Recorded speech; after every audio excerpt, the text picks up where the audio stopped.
Godan decides to head off the beaten track in search of further hobgoblins.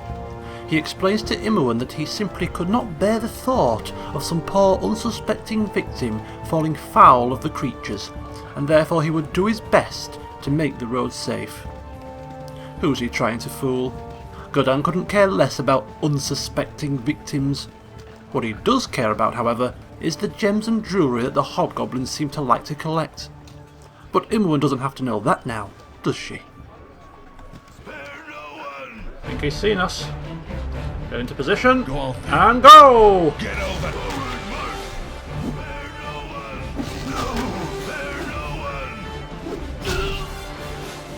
Spit it out. My blade will cut you down to size. Oh, for Godan taking a blow here. 5 damage.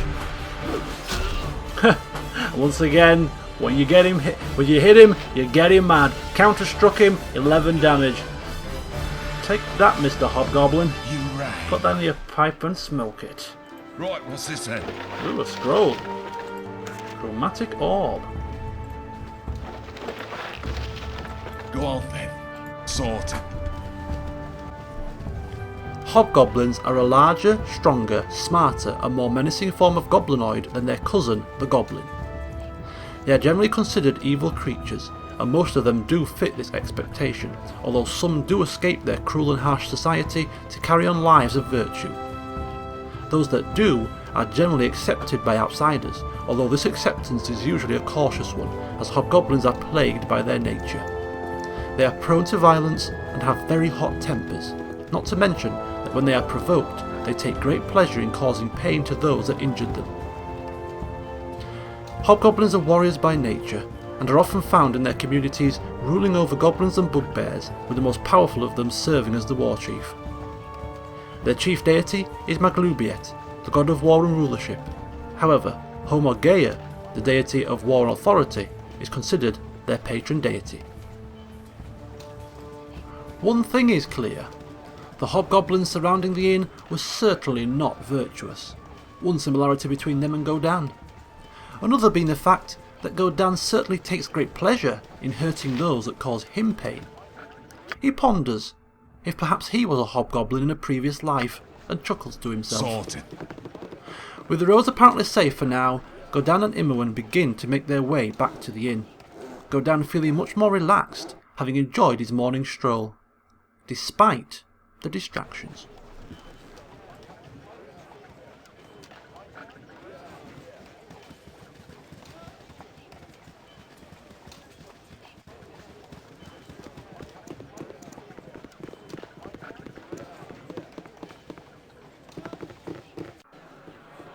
Spit it out. Right, so here we are back in the inn. Godan's had a nice morning stroll around the friendly arm, giving a chance for him to clear his thoughts. He's now ready and he's made his decision. We're going to go speak with Jaheira and Khalid. And then we're going to go to Nashkel. I'm on it. But first, let's speak with these two. Didn't want to speak with him last night, really. He was hell-bent on having a few drinks and he was tired, so wanting to speak with them with a clear mind. You rang. So here's Jaheira. Right, what's this? How long must we wait here? Things start to Greetings! You look familiar, though it's not your looks. I'm not sure what I expected, but I believe you are Gorian's child. I am Jaheira. This is Khalid. Good to know you. We are all friends of your adopted father. He is not with you? I must assume the worst. He would not permit his only child to wander without his accompaniment. If he is passed, we share your loss. Gorian often said that he worried for your safety, even at the expense of his own. He also wished that Khalid and I would become your guardians, if he should ever meet an untimely end. However, you are much older now, and the choice of your companions should be your own. We could travel with you until you get settled, help you find your lot in life. It would be a fitting last service to Gorian, though we should first go to Nashkel. Khalid and I look into local concerns, and there are rumours of strange things happening at the mines. No doubt you have heard of the iron shortage. You would do well to help us. It affects everyone, including you. We are to meet the mayor of the town, Baron Gastkill. So it looks like Jaheira and Khalid also want to head south to Nashkel. As do, of course, Montron and Zar. So, well, that seems to be the place to go. And travelling in numbers is welcome. Well, good. We leave as soon as you're ready, though it should be soon. So another couple. Would have none of this. 'Tis shameful. Another couple added to the party. Go on then. So what we'll do is we'll head upstairs, gather the other troops, get us prepared and equipped, and then we'll set off to good old Nashkel. Spit it. Right, what's this then?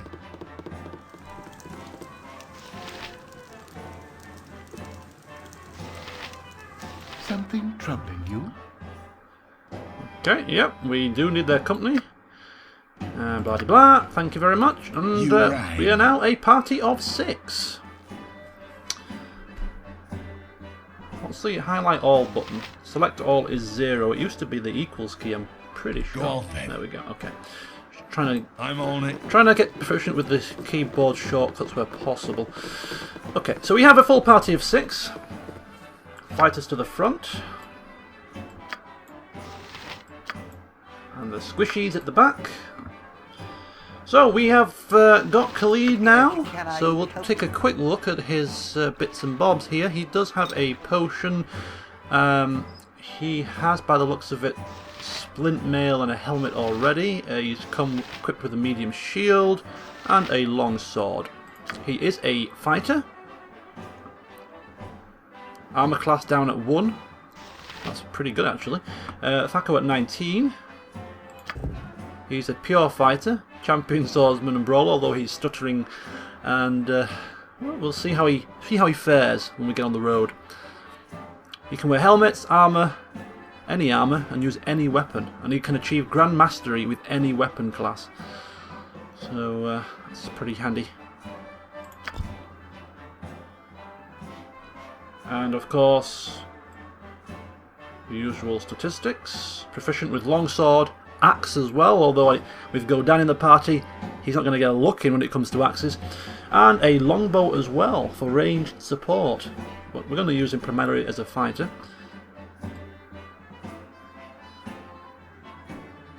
Okay.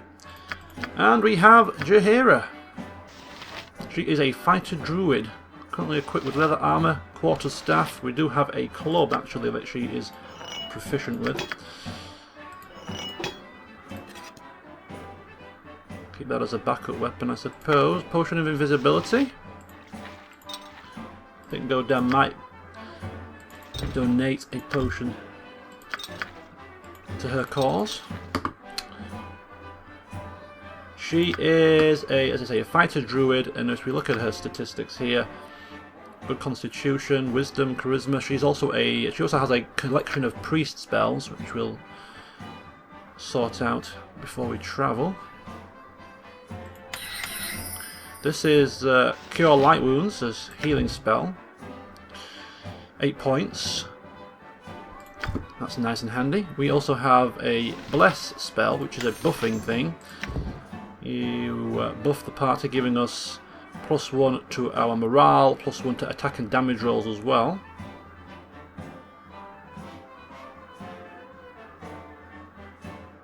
Okay, and there is Entangle. Now in the first version of Baldur's Gate, this affected only enemies, so if you had friendly characters in the radius they wouldn't be entangled. In Baldur's Gate 2 that changed, and judging by the description of this, it's saying it affects creatures rather than enemies. I am assuming that this is taking the Baldur's Gate 2 stance of affecting everybody in the area, so we have to be a little bit careful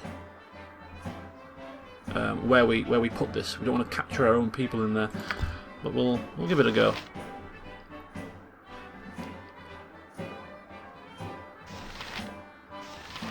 So that is Jaheira. Proficient with club, quarterstaff and sling. We're going to predominantly use her for ranged support, so we're going to have to get her a sling. Okay.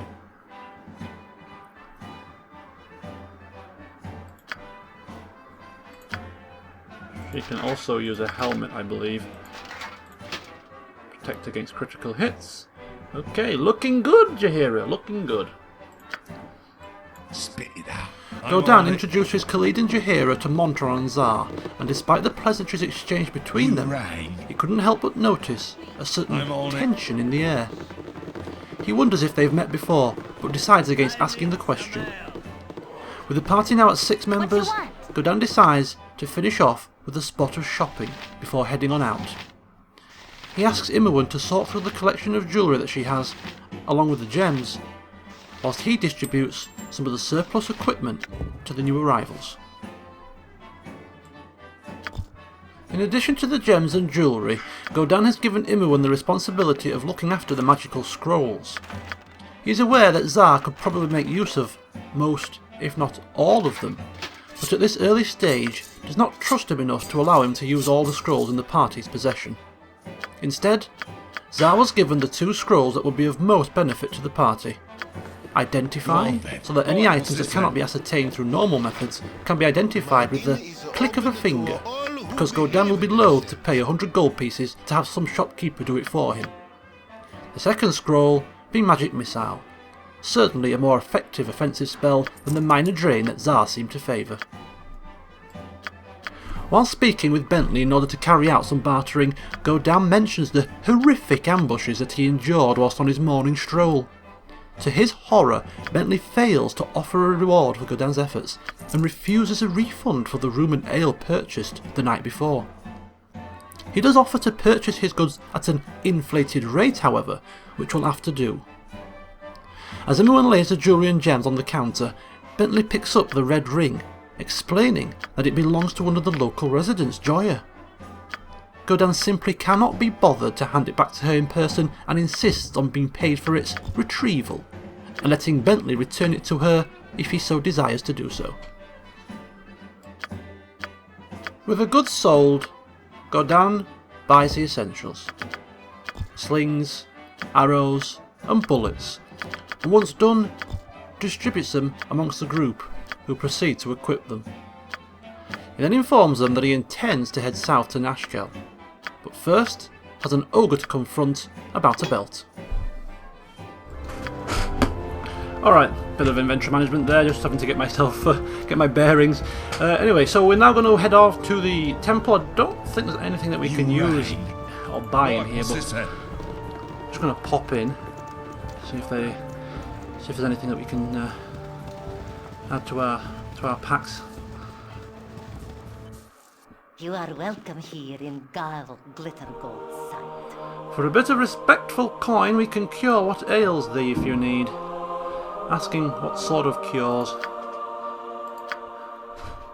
Just the usual temple services. Some potions, of course, as well. 600 gold pieces. We pretty much have a healing potion for everybody, so I don't think we're going to spend too much right now. We're going to chance our arm. They do have an identify service, which now we do know that Imowen has, not Imowen, Godan rather, has some things that can be identified. He has given Zar an identify scroll in the hope that he can learn the spell, and therefore we don't really want to be spending too much money on this identify service, so taking the opportunity to make use of the temple's surroundings. Your voice is ambrosia. I'm going to try and learn the spells. He has a 75% chance to learn a spell. As you can see, Imowen already has some spells here which we could donate to Zar, but we don't yet trust him enough to give him everything. But Godan opting to give him the spells which would be of most use to us. Of course, identify, to identify any items that need identifying. Definitely a useful spell to have, so permitting him to at least try and learn this. And Magic Missile, much better than the spells that he currently has, Minor Drain and Chill Touch, a far more effective offensive spell. So we're giving him permission, if you will, to try and learn that as well. So 75% chance. We can use potions to increase the chance, but that's a little bit expensive at this time, so we're just going to take the risk of him failing to learn them. Here we go. Yes, so we have Identify. Let's see if we can get Magic Missile. Ah! Damn it. So, he does have an offensive spell, so it's not the end of the world, but Magic Missile would have been more useful than Minor Drain. But we do have Identify. So what we can do is, next time we rest up, we can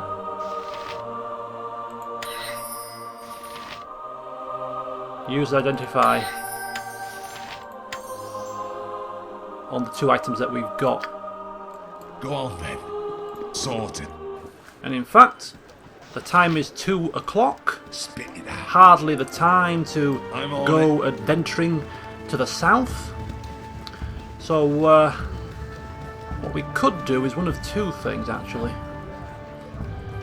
We could head south on our merry way, or we could test the resolve of the party a little bit and try and get this this belt just to the south of the friendly arm. Apparently, I'm assuming is here. There is an ogre with a belt for Unshi, so we could go down here and try and retrieve this belt as a bit of a tester for the party to see how well they work together. That's not a bad idea. Yeah, I think we'll do that. So we're going to leave off for here for now. You rang. Party is prepped and ready. We have the items that we need. We have the equipment ready. Of course, we could upgrade certain people's shields. We could upgrade certain people's weapons and things like that. But of course, Godan, just meeting these people, not going to splash the cash on them just yet. A level of trust has to be built up before we start spending our hard-earned gold pieces on improved shields for people. So we're going to venture out to the south, find this belt, and put this party to the test. So join me next time for that. See you soon.